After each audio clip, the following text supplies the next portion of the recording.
Good morning, all. I now want to call this meeting to order.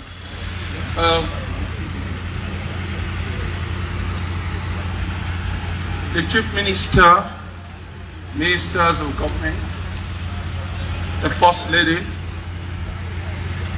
colleagues all, good morning. Like I said, I now want to call this meeting to order. And I'm kindly asking that before we waste time, we observe individual silent prayers. So let us pray.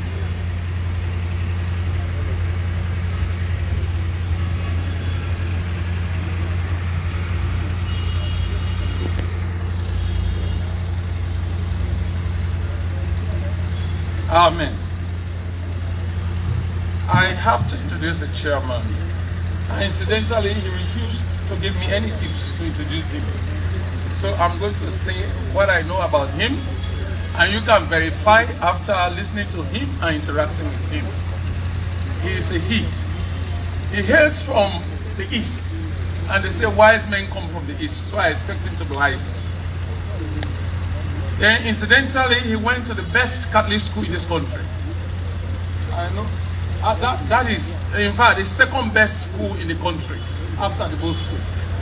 I know CM will not be happy with that, but that's a fact. He went to Christ the King College, and then he proceeded to Jala University College. He started his career in the private sector. He worked with Kwedo Holdings, but the few things I know about him: one, he's very pragmatic, and he's a born politician because he can mesh into any society at any time you give him the opportunity.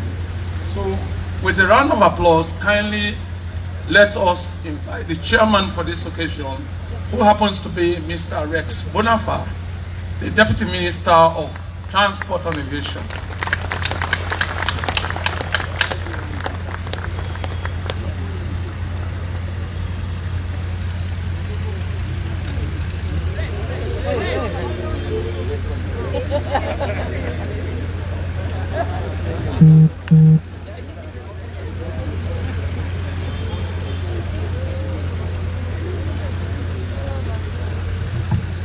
Thank you very much, yes, Commander, for that short but apt introduction of this chairman. When I wanted to use the other podium, I had somebody shout, "Hey!" little realizing that I've just been introduced as the chairman for this program. So it is my discretion to use any podium, just so that you know. Chief Minister, Madam First Lady, esteemed colleagues of government or ministers of government, ladies and gentlemen, I'm truly grateful to be here today, more so that I have been chosen as the chairman for such a historic event. So we are not going to waste time. Cognizance of the fact that today is Monday and you will be having your busy schedules in your offices, I will try to make it as snappy as possible. But what we are about to witness today is an epoch-making event, a true milestone in the history of this country. Never before had we seen or witnessed such a collaboration between government and the private sector. That is why if you look amongst the crowd here, I would say it's a potpourri of government officials and private sector players. So I want to welcome you all to this very important gathering. And like I have told you, I'm going to make it as snappy as possible. I will not talk long because it is not about me. It is about the Ministry of Transport and Aviation and other key partners that helped in making this dream a reality. I thank you very much. On that note, when we started the IRON project, if you are wondering what IRON is the Integrated Resilient Urban Mobility Project, funded by the World Bank as well as the government of Sierra Leone. And it's a $52 million project. It started in 2019. and it will wrap up or will wrap up in June this year as well. What we are about to witness today is just one component of the iron project. It has got a lot of components, starting from the procurement of the buses, the setting up of a transport company, the transition of SRTC to an authority, as well as the signalization, the traffic lights that we have just been entertained to. So it's a host of components. But what is more important about this particular program is that by the time we launch the buses, it will trigger into action the other components, like the use of the traffic lights, as well as the pedestrian bridges and so on and so forth. But then, we would not have done this all by ourselves had it not been for the collaboration of certain institutions, especially the Freetown City Council. They collaborated with us, they supported us through, and they have been part of the inception of this program up to where we are today. It is against that backdrop that I will ask you to join me in welcoming the Deputy Mayor of Freetown City Council to make a statement.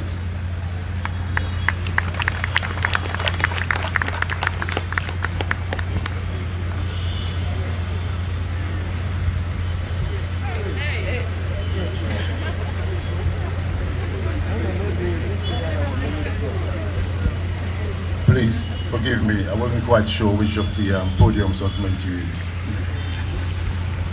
Madam First Lady, Honorable Ministers, members of the Diplomatic Corps, ladies and gentlemen, distinguished guests, fellow citizens, allow me to stand on all existing protocols. I bring you greetings from the Mayor of Freetown, who is currently out of the country. I am indeed deeply honored and humbled to stand before you today as the Deputy Mayor of Freetown to launch the public transport reforms to support urban mobility in Freetown under the Integrated Urban Resilient Mobility Project, which is funded by the World Bank and the government of Sierra Leone. It is with immense gratitude that I extend my sincere appreciation for the opportunity to address this pivotal moment in the development of our city. The introduction of a bus service that will help to decongest the city is truly a milestone in our efforts to create a more sustainable and efficient urban transportation system. With dedicated stops for boarding and alighting buses, as well as the reduction of low occupancy vehicles, we're taking a significant step towards easing transport congestion and improving the overall mobility within our city. Greenhouse gas emission will reduce from the replacement of low occupancy vehicles, and this will also help with improving the air quality in Freetown. The Urban Mobility Initiative not only aligns with the journey to transform Freetown under the leadership of Her Worship Mayor Ivanaki Sawyer's vision for a resilient and functional urban transformation system, it also complements the wider transport policy of the Freetown City Council by working together to enhance a public transport network, including the proposed cable car project, which is going through a feasibility study. We are fostering a more integrated and efficient approach to moving people and goods throughout our city. Furthermore, I would be remiss if I did not commend the proposal to support the pilot of a controlled parking zone within the Central Business District. This collaborative effort between FCC and the Ministry of Transport and Aviation and other departments and agencies, including the SLP, demonstrates a commitment to holistic urban planning and the pursuit of innovative solutions to the challenges we face in managing our urban landscape. This, I must say, fits in with the government's Big Five initiatives. In closing, I urge everyone, each and every one of us, to embrace and support the public transport reforms under the Integrated Urban Resilient Mobility Project. It is a testament to the progress we can achieve when we work together towards a common goal. Let us seize this opportunity to create a city not only resilient and sustainable, but also a place where mobility is accessible and affordable to all. I thank you for your attention.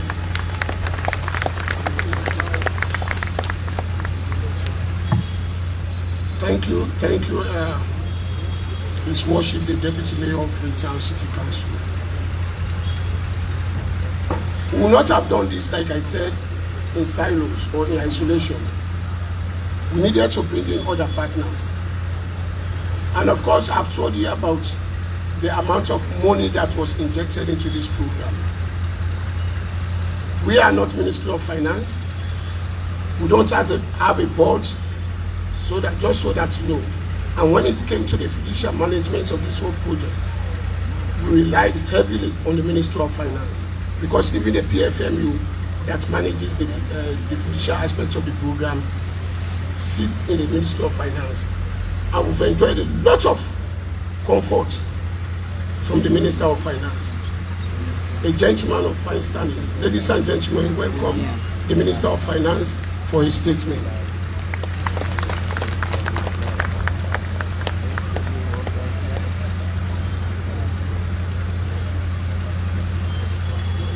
Okay. Thank you, Mr. Chairman.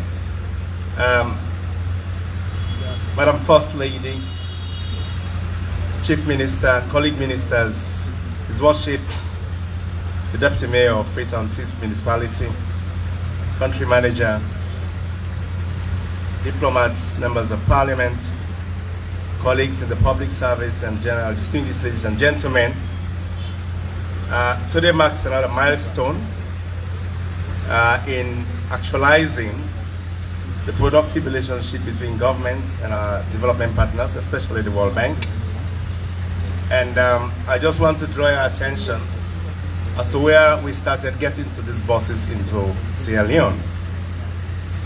Well, the ministry signed in 2019, July 22nd, a financing agreement which facilitated a concessional loan or concessional grant resources of $50 million to support the government in deepening reforms in our public transport sector.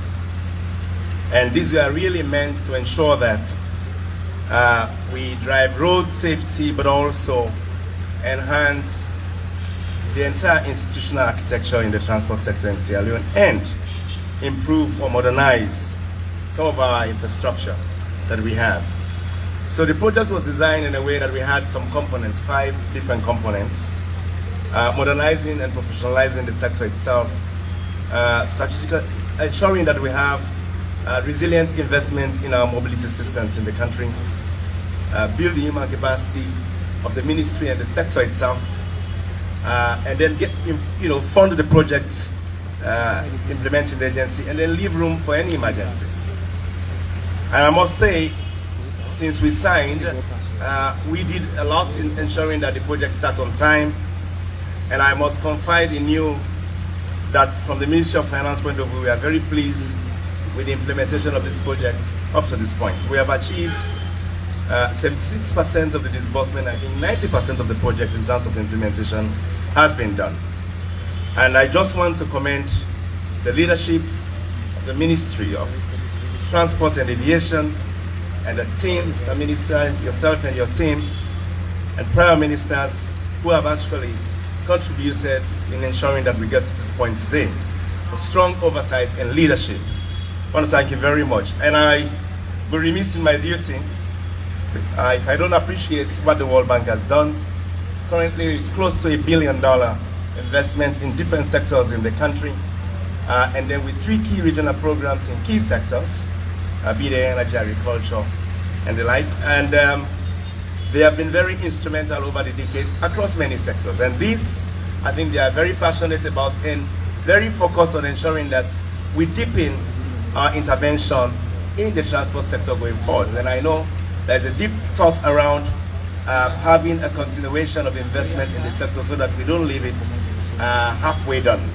So I really want to appreciate the regional director, the country manager who is here with us, Abdul, and the team, and the entire World Bank team for standing with us in this journey in the last couple of years.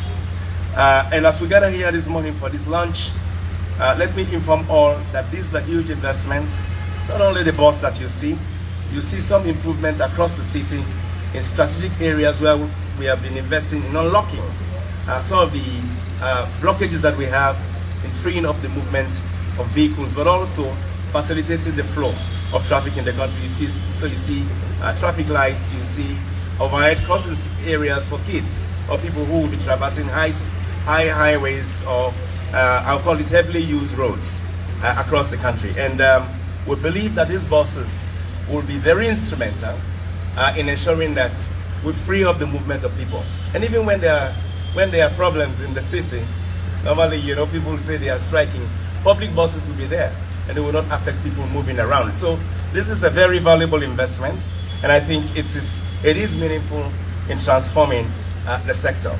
I am very much happy and urge that we take good care of these properties, and I'm very much pleased with the structure that has been set.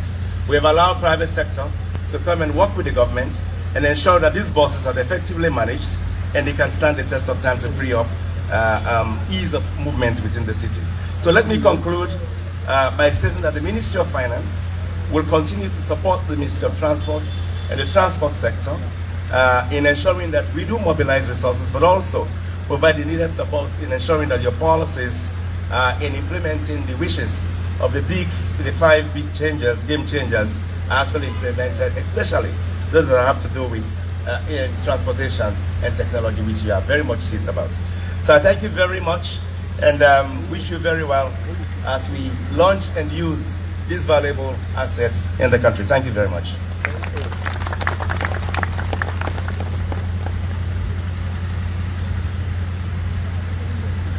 I demand another round of applause for the Finance Minister.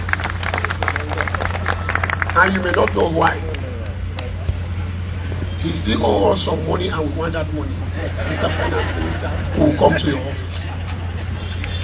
I will now invite the President of Sierra Leone Motor Drivers Union, Mr. Ba, for a short statement. Mr. Ba, please. Thank you. The machine. Okay.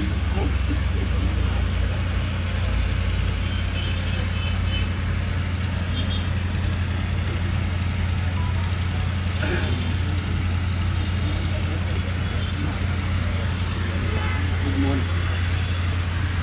Your Excellency,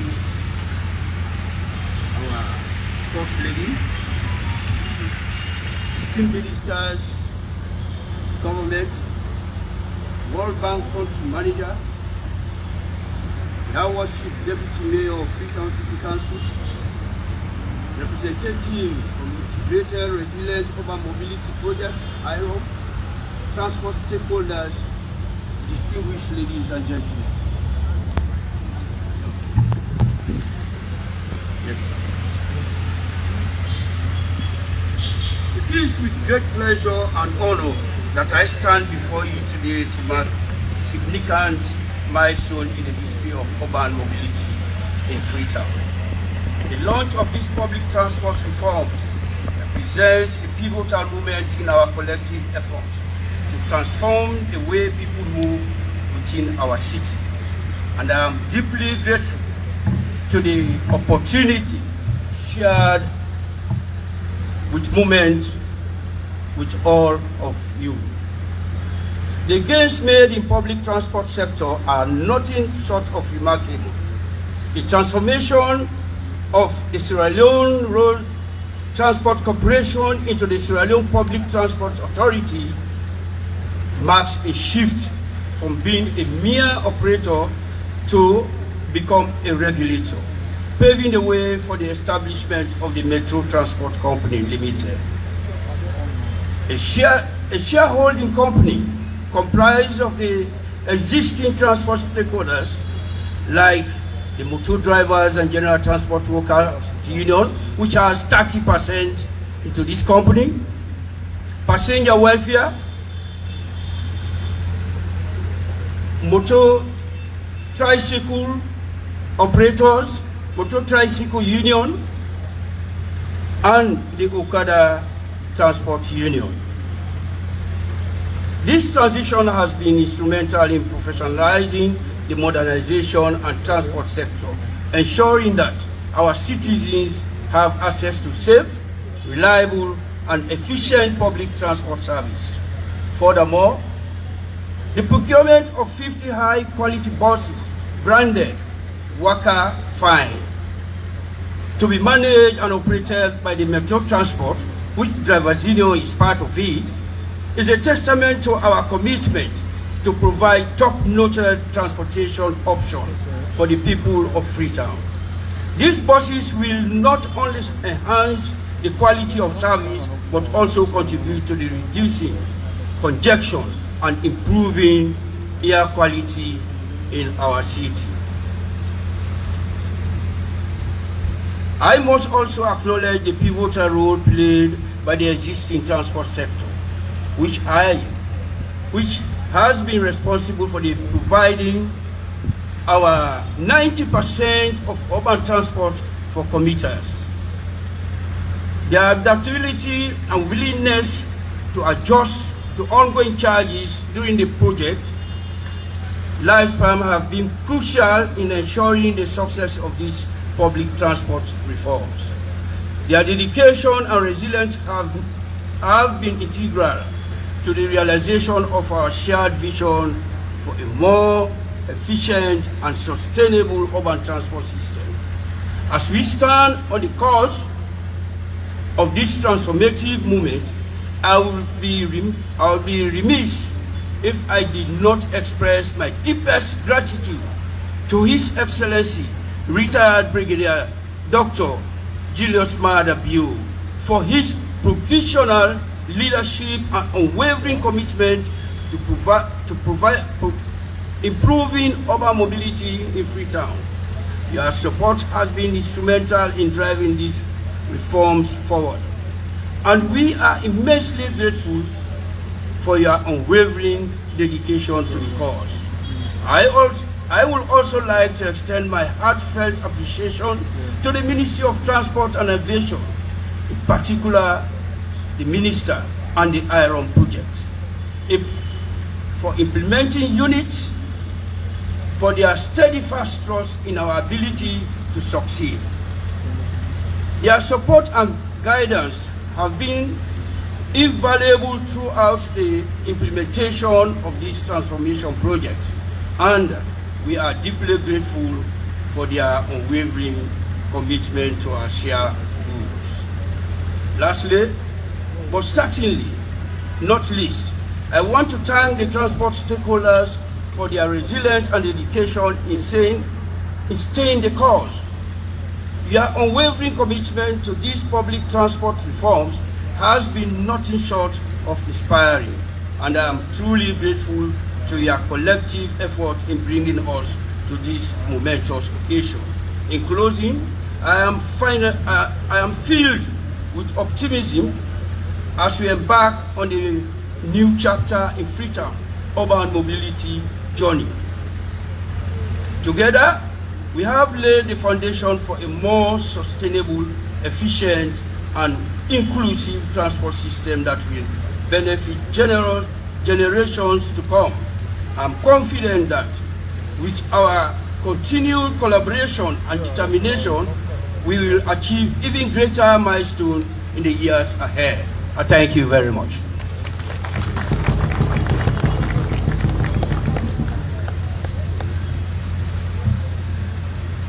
Thank you very much, Mr. President, with a small P of Motor Drivers Union.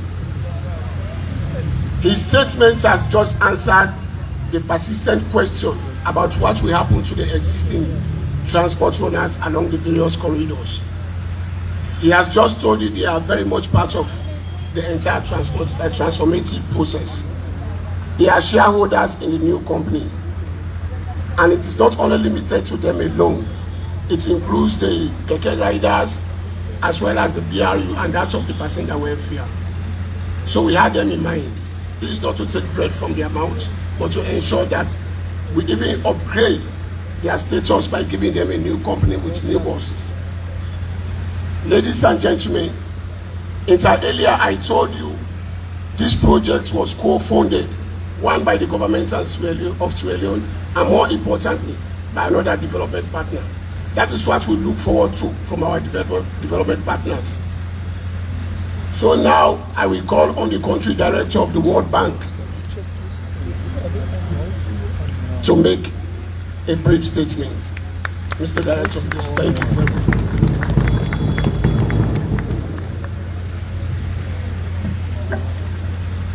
Thank you, Chairman. The Honorable First Lady,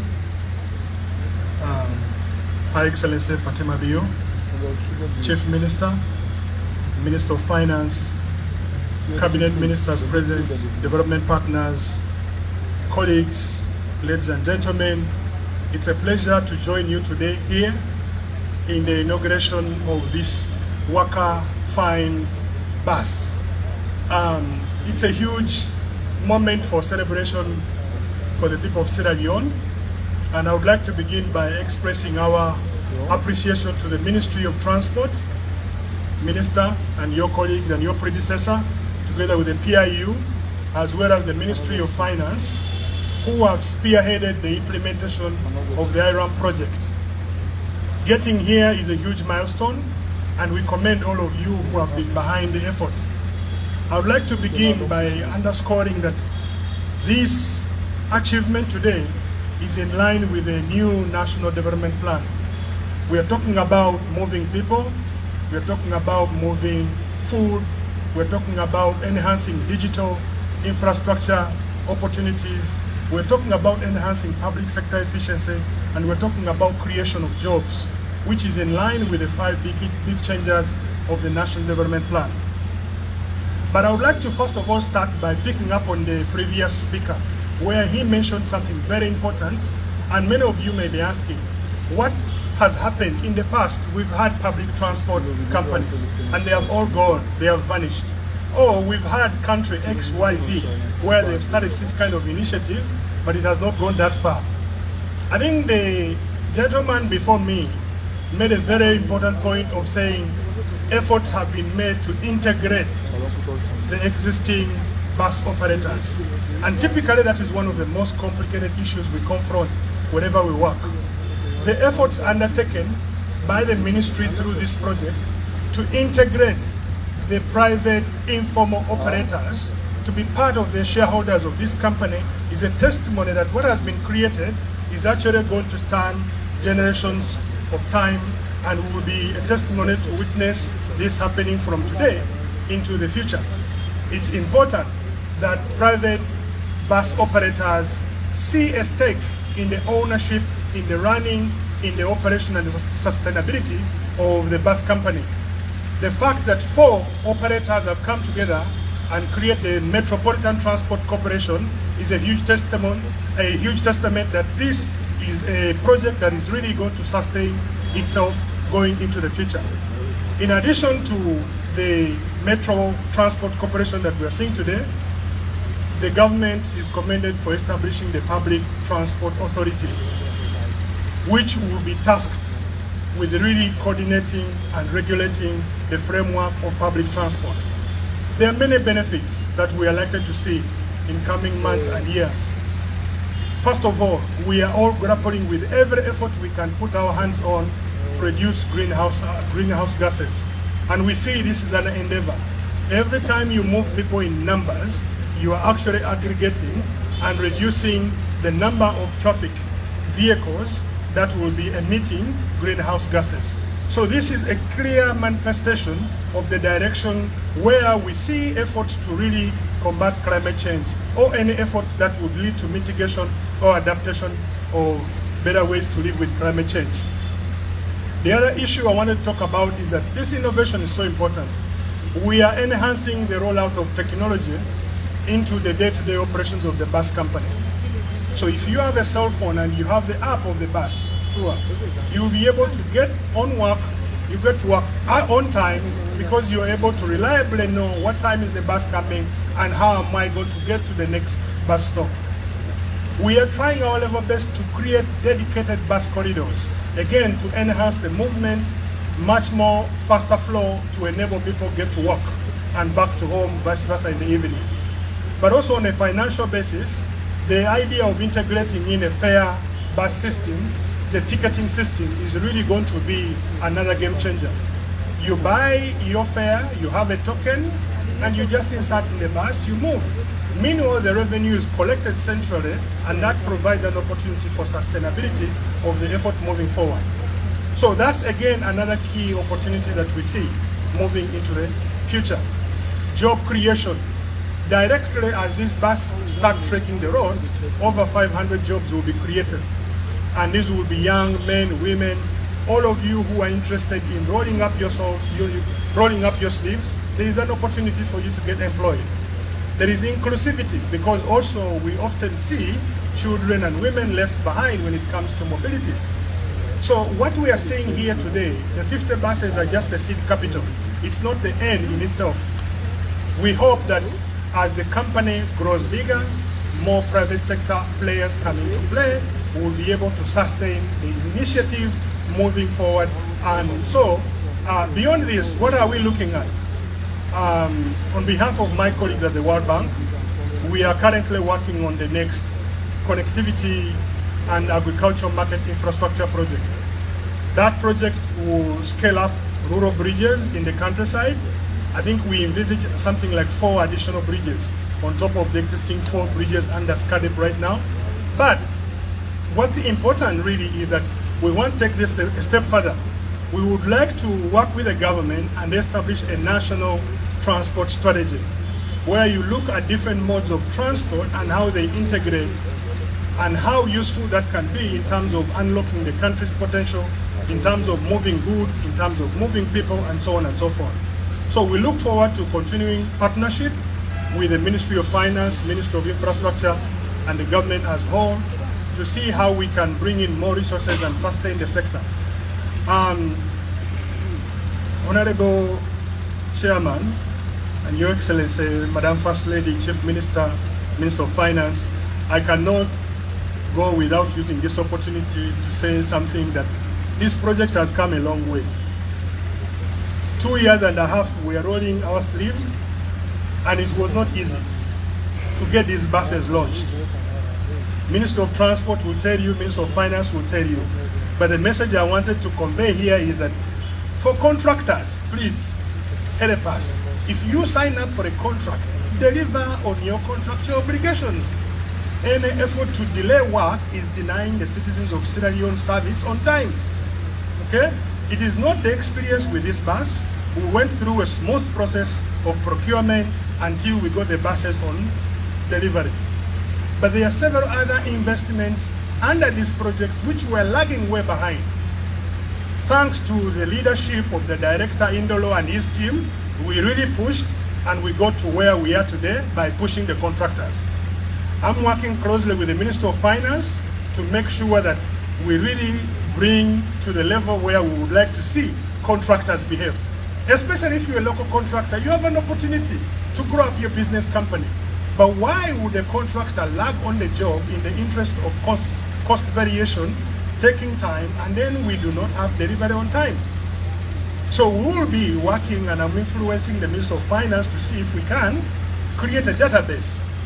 We've done this in some countries where a database shows green, this is a contractor who is reliable, will deliver on time. Amber, this is a contractor who is mediocre, delays on the job because he or she would like to see the next rain season comes, and then time passes, rain is around the corner, we have no time to waste. You get it? And if a contractor is perennially lagging behind and not delivering, I would request the government, they blacklist and put a red with remedial measures. If that contractor comes back to behave, then we see deliver on time. So I must say that I'm really pleased with Indolo and his team, because the 2 years and a half have been teaching moment for us. They've been teaching moment for us, and we've used this opportunity to also look at how contract management looks like in other projects across the bank portfolio. They are contractors who get money, and then before they finish what they have been given to do, they talk about cost variation, cost variation. Deliver on the scope of work you signed for before you ask for cost variation.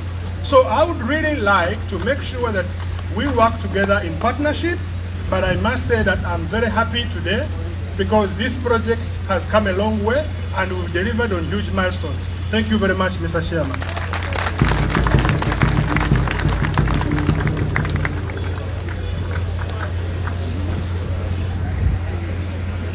Thank you very much. Another round of applause for him, please. The one takeaway I have from his speech is that they are more than willing and ready for more collaboration. And that means more financing coming in for other projects. Thank you very much. I will look forward to working with you. With regards to the contractors, I can't agree with you more. We have to properly vet them this time round because they gave us a hell lot of time. Ladies and gentlemen, we are blessed here with the presence of the First Lady of the Republic of Sierra Leone. She has been supportive. She will call, she will ask questions, she will make calls where necessary. Because of our contribution and various other contributions, we are where we are today. So it is now my singular honor and pleasure on behalf of the Ministry of Transport and Aviation to invite the First Lady to make a statement. Madam First Lady.